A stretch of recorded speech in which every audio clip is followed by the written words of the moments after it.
Hello friends, thank you my channel. Friends, आज हम जिस विषय में बात करने जा रहे हैं एक बहुत अहम विषय है।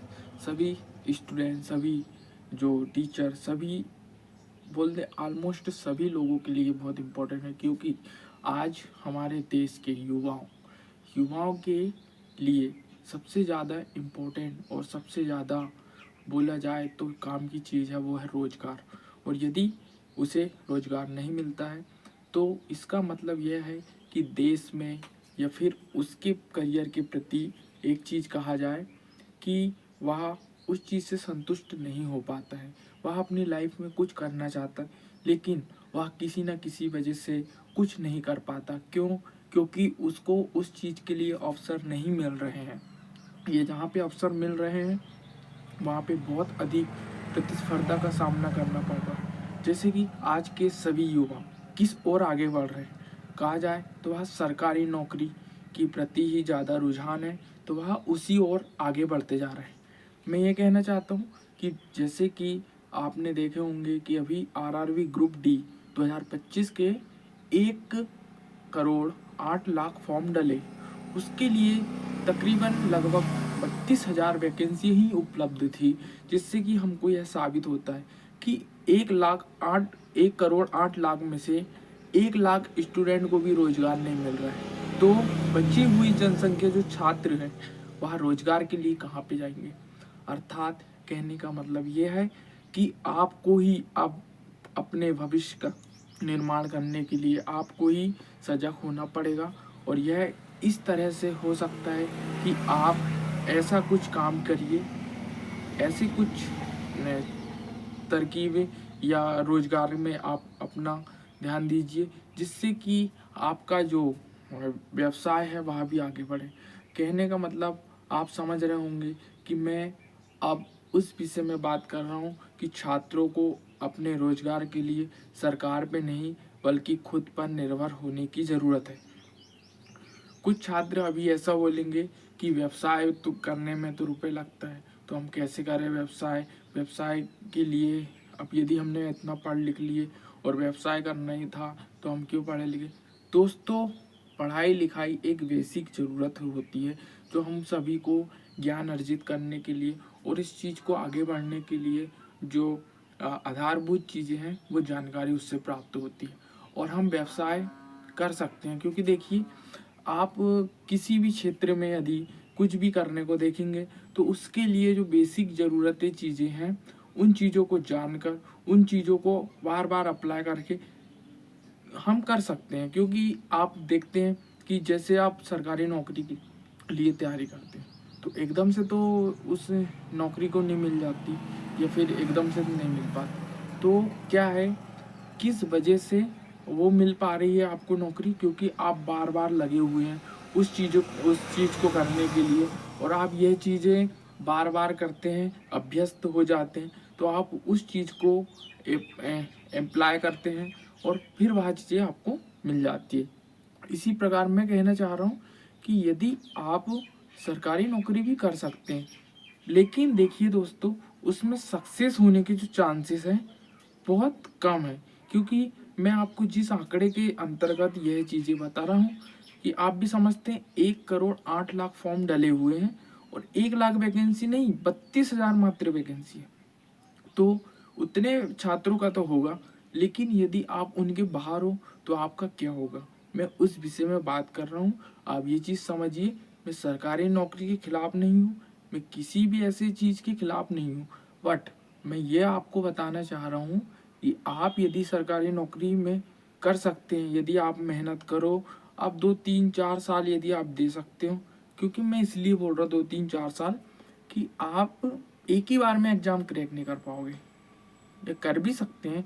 कुछ होनहार रहते हैं स्टूडेंट जो करते हैं, वह भी ऐसे आएंगे कि जो मेरे चैनल पर बोलेंगे कि एक बार में हमने क्रैक कर लिया, आप कैसे बोलती एक बार में क्रैक नहीं कर सकते? तो कुछ स्टूडेंट कर भी लेते हैं, लेकिन मैं ओवरऑल सभी स्टूडेंट को मिला कर बात कर रहा हूँ कि आपको इतने साल, 2 से 3 साल 4 साल, इतने साल देना पड़ेगा। क्योंकि आप कई बार पे एग्ज़ाम को क्रैक नहीं कर पाओगे, कई बार आपके जो एग्ज़ाम है किसी वजह से रुकेंगे, तो आपको कंटिन्यू बेस में ऐसा करना पड़ेगा। तो आप व्यूअर्स अपने रोजगार के लिए आप स्वयं से लगिए, स्वयं आप देखिए कि आप किस चीज़ में बेहतर है। एक चीज़ आप इस चीज़ को भी देखिए कि स्वयं के रोजगार करने से भी क्या फ़ायदे हैं। क्यों ये चीज़ें देखना है? क्योंकि हमको अब उस चीज़ जिस चीज़ में हम बेनिफिट ले रहे थे, या हम जिस चीज़ को इतना ज़्यादा अब हमने बढ़ा दिया, कुल मिला के ये कहा जा सकता है, क्योंकि बढ़ानी तो है दोस्तों। यदि आप उस चीज़ को बढ़ा रहे हैं तो हालांकि देखिए हर व्यक्ति की अपनी अपनी रुचि होती है, और हर व्यक्ति अपने अपने बेहतरीन कार्य को अलग अलग तरीके से करता है। लेकिन हम क्या है, हम एक ऐसे समाज में रहते हैं जहाँ पे जिस व्यक्ति, यदि आपके क्षेत्र में आपने देखे होंगे, जो व्यक्ति एक तरफ बढ़ जाता है उसके पास उसी चीज़ का नॉलेज रहता है और वह उसी चीज़ का ज्ञान आपको दे सकता है। क्यों? क्योंकि आप उसके पास में उसी प्रकार की चीज़ें हैं, उसी प्रकार का नॉलेज है, वह वही चीज़ें आपको देगा। रही बात, यदि आप उस भीड़ झुंड का हिस्सा बन गए हो जिस झुंड से आप निकल नहीं पा सकते, क्योंकि देखिए आपने किसी सरकारी एग्जाम की तैयारी करने को सोच लिया और आप उस चीज़ की तैयारी कर रहे हो, तो ये मान के बैठिए कि आप किसी न किसी वजह से या किसी न किसी के मोटिव होने से आए हो, या फिर देख लिए हो आपने कि यार ये चीज़ें में ये चीज़ें बन जाते हैं, बहुत बढ़िया रहता है, तो आप उस चीज़ को लेकर यहाँ पे आए हो। तो आप मान लीजिए कि वह चीज़ बन भी जाते तो आपके संतुष्ट हो पाएंगे? आपने कभी उस चीज़ में विचार नहीं किया कि आपको करना क्या था, वास्तव में आप कर क्या रहे हो, और वास्तव में इससे हमको मिलेगा क्या। आप उस भीड़ का हिस्सा बने और उस चीज़ से आप अनभिज्ञ थे कि हमको वास्तव में करना क्या। आपने किसी को देखा और आप भी उसी तरफ बनने को लिए तैयार हो गए। तो मैं उस चीज़ में बोल रहा हूँ कि आप उस चीज़ में रुचि ढूंढिए कि आप जो चीज़ें कर सकते हैं 101% आप उस चीज़ को करोगे। आप मान लीजिए उस चीज़ में आप सक्सेस नहीं भी होते हो, आप मान लीजिए बहुत ही मतलब कि पहुंच ही नहीं पाते वहाँ पे, तो इसका मतलब ये नहीं कि आप आपके जीवन में कुछ ना कर पाए। आपको इस चीज़ों की खुशी रहेगी होगी कि मैं उस चीज़ के लिए करा, उस चीज़ को मैंने अपनी लाइफ में जिया, जिस चीज़ को करके मेरे को मज़ा आया, मैंने कुछ ना कुछ तो किया, आपको ऐसा लगेगा। हालांकि वो दुनिया के लिए सफलता नहीं है, पर अपने लिए जीना है। और इस प्रकार से आप किसी चीज़ को करेंगे तो 100% ये है कि आप उस चीज़ को बेहतर ही करोगे, आप अपना 100% दोगे और आप लाइफ में खुश रहोगे। लास्ट क्या है कि जो भी चीज़ें व्यक्ति जिस चीज़ को सोच के आ जाता है, बेसिकली वह देखता है और उस चीज़ को करना चालू कर देता है। यदि वह व्यक्ति उस चीज़ को समझे, और कोई व्यक्ति इतना एनालिसिस नहीं करता है, उस चीज़ के बारे में जानकारी नहीं लेता है, वह जिस भीड़ में व्यक्ति दौड़ते हैं उसी भीड़ का हिस्सा बन जाता है और उसी चीज़ को करने के लिए लग जाता है। तो ओवरऑल मैं आपको कहना चाहूँगा कि ये जो मैंने डाटा बताया, एक ही वैकेंसी का नहीं, और एक तो इस प्रकार से हमारे देश में बेरोजगारी की जो है मामले बढ़ रहे हैं कि बेरोजगारी बहुत ज़्यादा है। आप कह सकते हैं कि व्यक्ति को जो चीज़ें करना चाहिए था, आप देखिए आप सरकार भी रोजगार कितना दे। मान लीजिए आजकल बहुत सारी चीज़ें ऑनलाइन हो चुकी है, बहुत सारी चीज़ें में काम ऐसे आ चुके हैं कि बहुत सारे, जैसे एआई एक माध्यम है जो बहुत सारे काम को इजी कर लेता है, इजीली आपको कंप्यूटर बेस्ड नॉलेज और बहुत सारी चीज़ें कर देता है। तो वह कैसे रोजगार दे, ये भी एक।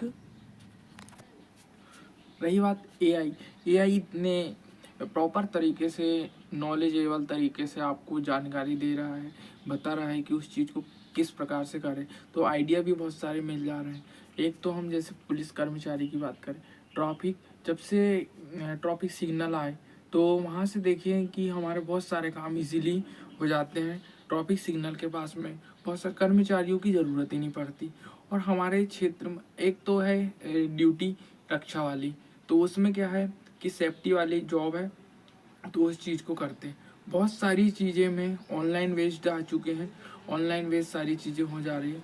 तो आज हमको उद्योग के प्रति ज़्यादा सजग होना पड़ेगा, बिजनेस की लाइन पे हमको जाने का सोचना पड़ेगा।